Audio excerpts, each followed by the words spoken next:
and welcome to Mike Nierychlo online, sharing my love for people, wine, food, and all things made passionately, which is the exact reason why I'm shooting this episode today, because it happens to be 2 days before Thanksgiving. Well, the weekend of Thanksgiving, Saturday today.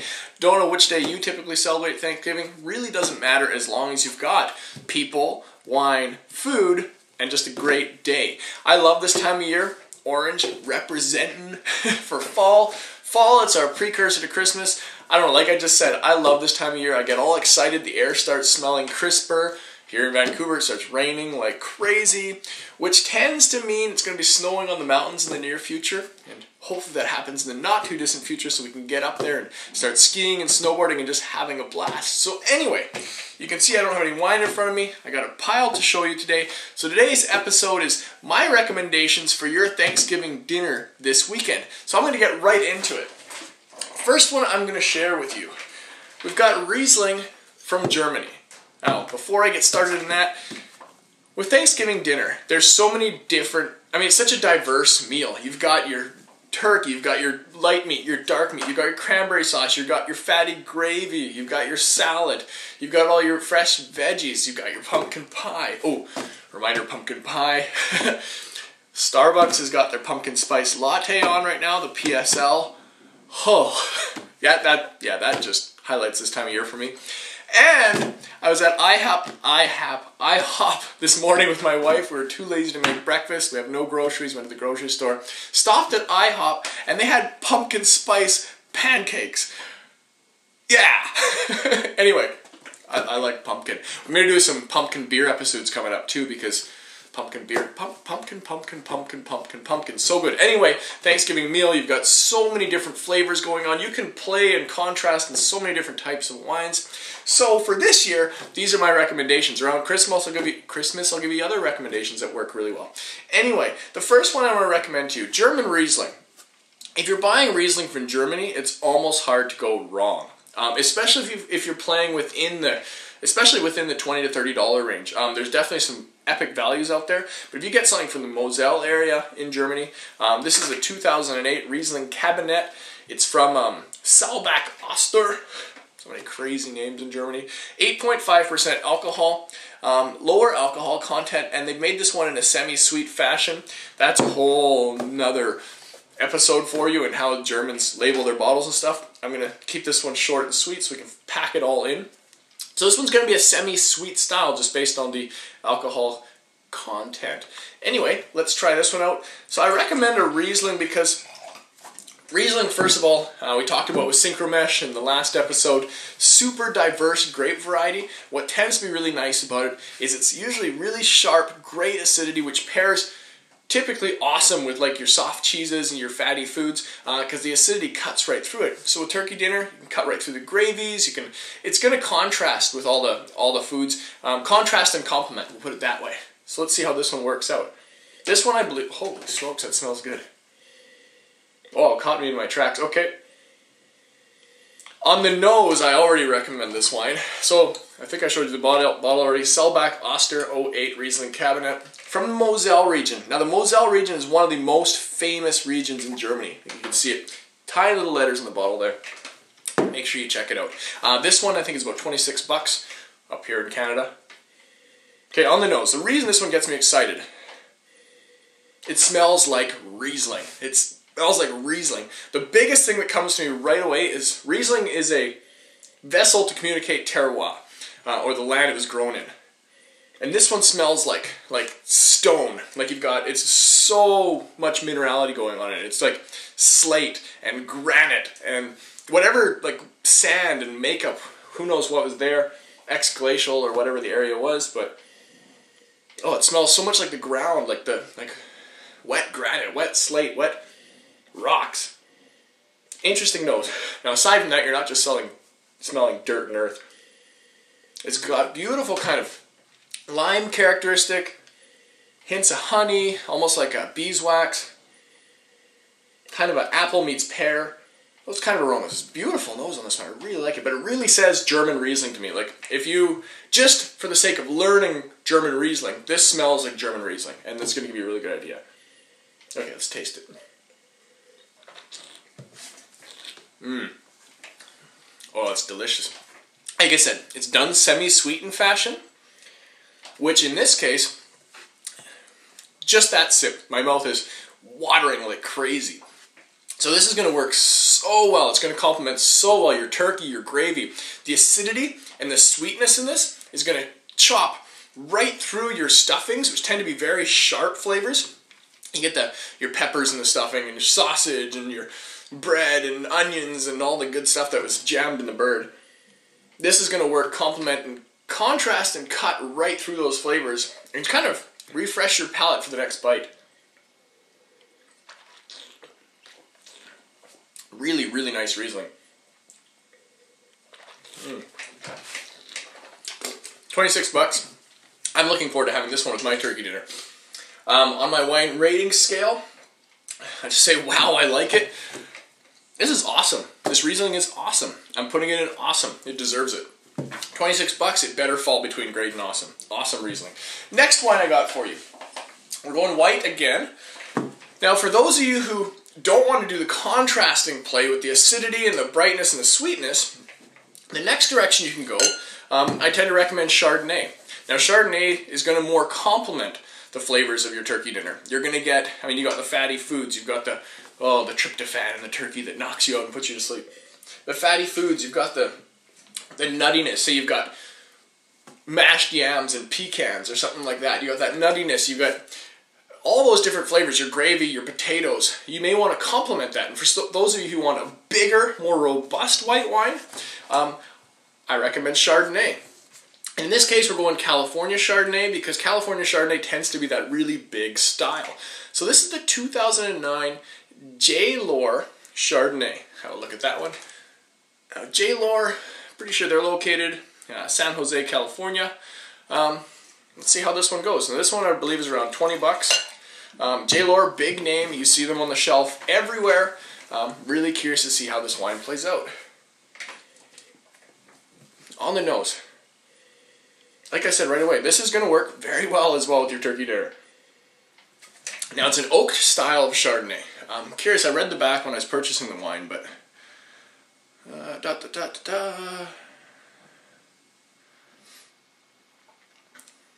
does it say about... Yeah.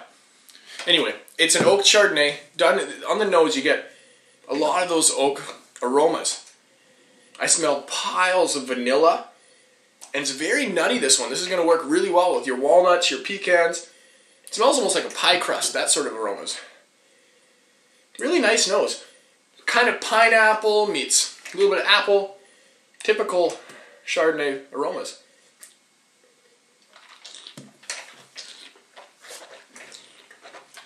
Now on the palate, this style is a little more aromatic, bright and sharp.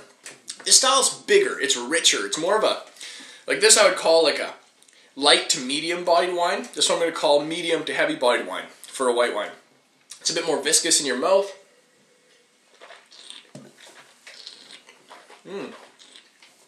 Really nice flavors, especially if you like those oak flavors. Very vanilla meets nutty, like I said. Yeah, kind of a caramelly, butterscotchy flavor in there as well. Definitely meets kind of your apple,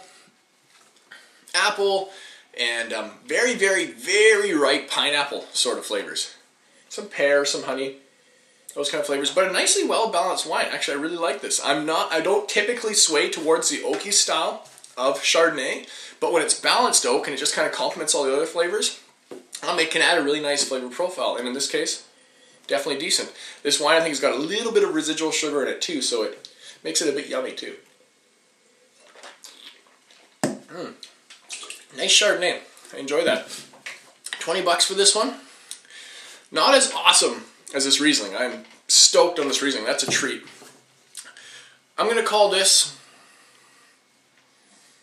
Let's call it Good Plus. Definitely call it Good Plus. Very approachable. Everybody's going to like it. Nice balanced wine. Nothing overly to write home about, not telling me too much about the land it was grown in, all those things, but very nice. It's a solid, well-made wine. Alright, some reds. Now when it comes to reds, same sort of idea. We've got your light wine drinkers and you got your full-body wine drinkers. I personally, when it comes to Thanksgiving dinner, I prefer kind of a juicy red wine. A red wine that's going to complement your cranberry flavors. It's going to be all bright and aromatic and go really well kind of with the style of the meal. So that always leans me towards France. And I really like areas near the Rhone or Burgundy, and especially for this year, this Thanksgiving, I decided to go with a Beaujolais. Now, I don't know if you've heard of Beaujolais. Beaujolais, I've probably talked about it on the show long ago in the past. It's a southern part of Burgundy. Now, Burgundy historically has done Pinot Noir, and they do it very, very well. Now, long time ago, there was a very wealthy landowner. I believe he was a prince or what have you. I'm not going to get too deep into it.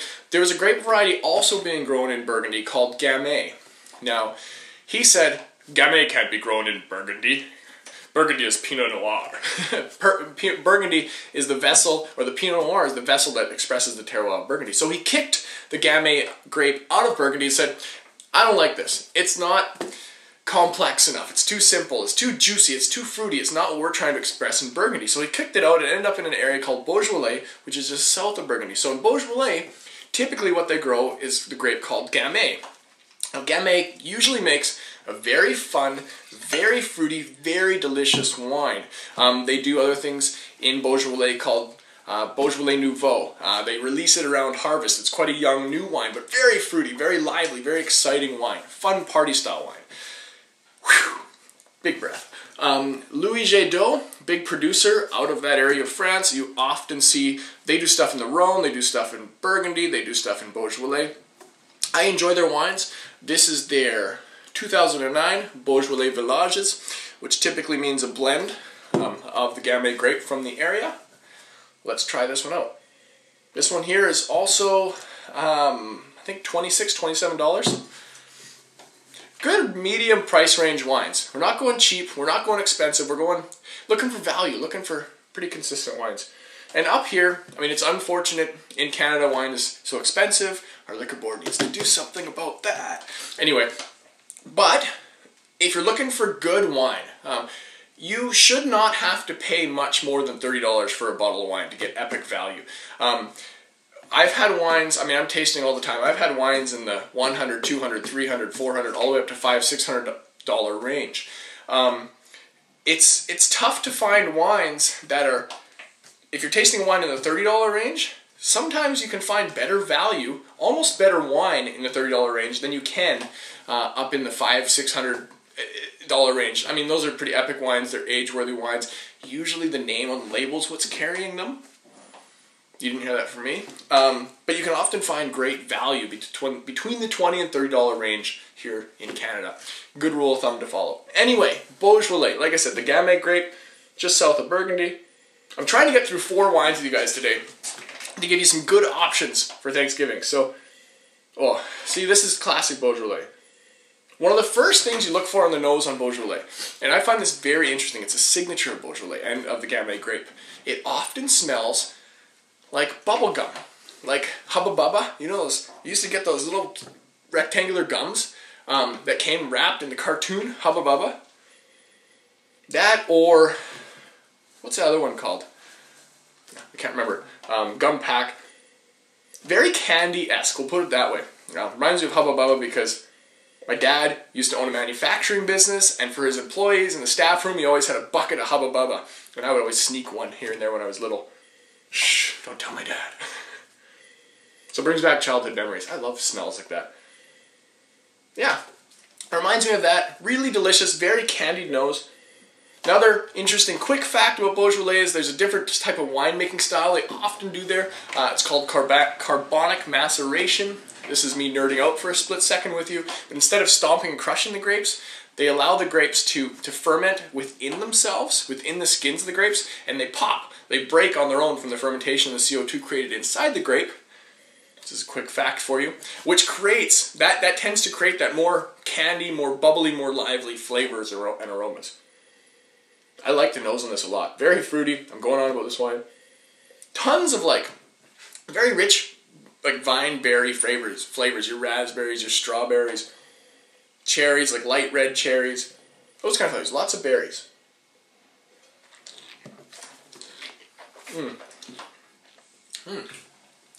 Nice wine.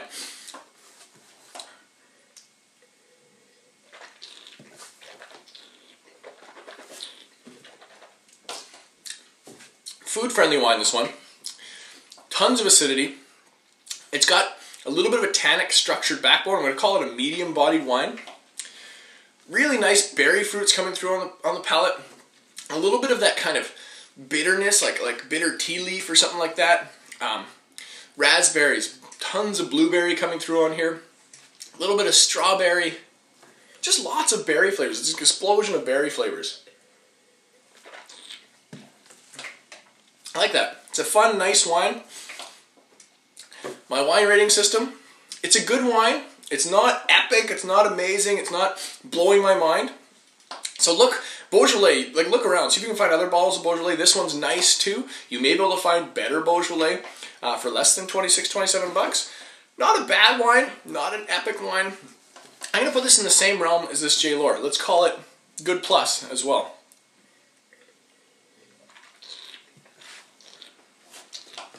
I like it a little bit out of balance.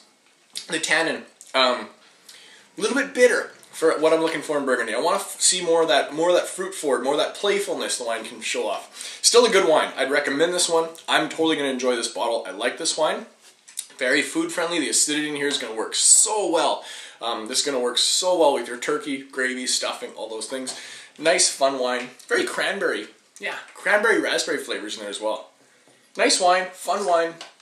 Beaujolais is a fun wine area of the world. Okay, one more red wine. We're going into the bigger, more bold red wines I want to recommend for people who want your bigger, bolder red wines with your Thanksgiving dinner. Something to be thankful for. And this is a wine I want to talk a little bit more in the near future about. Get my glass of a rinse here. But we're going to go jump down to South America. We're talking Chile now.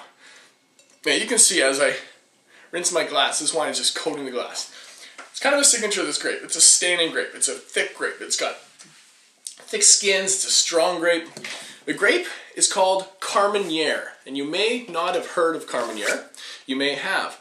This is the Carmen, appropriate name. Carmen's a very large producer out of Chile, but this is the Carmen Gran Reserva Carmenere. It's a 2009. Look at the label there. This one runs you for around 20 bucks, between $20 and $25, somewhere in that range. All the prices and the reviews below the video, you can check it out. Quick facts about Carmenere. Carmenere is originally found in France in the Bordeaux area. Like Bordeaux, I've talked about before, had 5 grape varieties to do a Bordeaux blend or Meritage here in North America. There was a 6th variety, Carmenere, just kind of lost over time. I think when phylloxera hit in Bordeaux, it kind of wiped out Carmenere, and they didn't really replant it. Carmenere ended up in Chile, and it also ended up in Italy. It's become extremely popular in Chile for a few different reasons. It's kind of the same way Malbec has become popular in Argentina. It just does really well in the soil type there. Now, Carmenere can tend to be similar to Cab Sauv in body and flavor profile and everything, but tends to be a bit more fruity and lively and a bit more kind of those sharp fruits. So let's try this one out and see what it's saying. Funny fact, when it was moved from, like when the clippings from the plants were taken from France to Chile, they thought it was Merlot originally because there's so much Merlot growing in France. It just happened. I love when things like this happen totally by mistake. It was not on purpose they brought Carmenere to Chile. They wanted some nice Merlot clippings from France, where Merlot does very well, and they brought some clippings down to Chile, planted them, and they're like, this doesn't look like Merlot. What is this? They realized it's Carmenere, and they realize it grows epic there. Same circumstance happened in Italy. They wanted some nice Cab Franc out of Bordeaux, out of France. They took some clippings, brought it over to Italy, planted it. This isn't Cab Franc. What is this? Carmenere. Carmenere, the mystery grape of the wine world, is bouncing around on us. Anyway, down in Chile, does very well. I'm going to see if I can talk a little bit more about Chile for you in the next few episodes or down the road, because the next Vancouver International Wine Festival is all about Chile. Anyway, cheers, let's try this one out. Like I said, aromas of Cab Sauv, but different, totally a different wine. Wow. Okay, right away, very spiced nose, very fresh black shaker pepper. Definitely gonna say that. black shepherd pepper, black pepper nose, totally. Wow, I feel like I'm gonna sneeze by breathing it in too much, like when you're doing black pepper. Black pepper, almost kind of a Worcestershire sauce aroma. This reminds me of making a Caesar.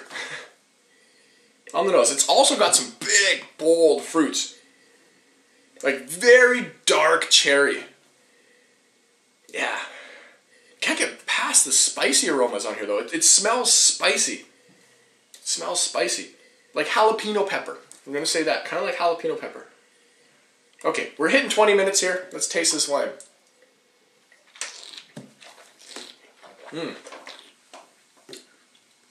So here's the thing.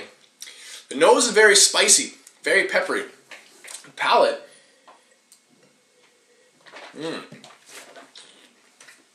Okay.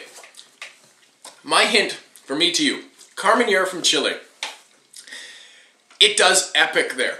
It's becoming, I think, or going to become one of the next big things, just like Malbec in Argentina. Get your hands on it because you're going to get great value because it's still somewhat undiscovered. This is a beautiful wine. Like I said, it's somewhere between 20 and 25 bucks. I'll double check for you. But it's a Gran Reserva. It's drinking like a $30 to $40 wine. Such a nice wine. So well balanced. So many neat fruit flavors coming through. Somewhat vegetal, somewhat peppery, balanced. Yeah, it's got those big black, like it reminds me of kind of plums. Yeah, like prune plums meets a bit of raisin and fig with black cherries, bold black cherries. A little bit of kind of like tart red currant or cranberry on the finish. Wow, and the nose is so interesting. So much like jalapeno and peppers and black pepper. Good wine. I call this one probably the best value of the lineup. I like this. Your friends and family who really like their big, bold, robust red wines, this is the direction they're going to go. This is a full-bodied red. Really nice structure. Good wine. Two winners here for sure. The Riesling and the Carmenere. Both of these two. Very nice wines all the way through. Good wines for you to look for. For your Thanksgiving dinner. I hope my recommendations help you out. Let's put this one in my wine rating system. I'm going to call this one great.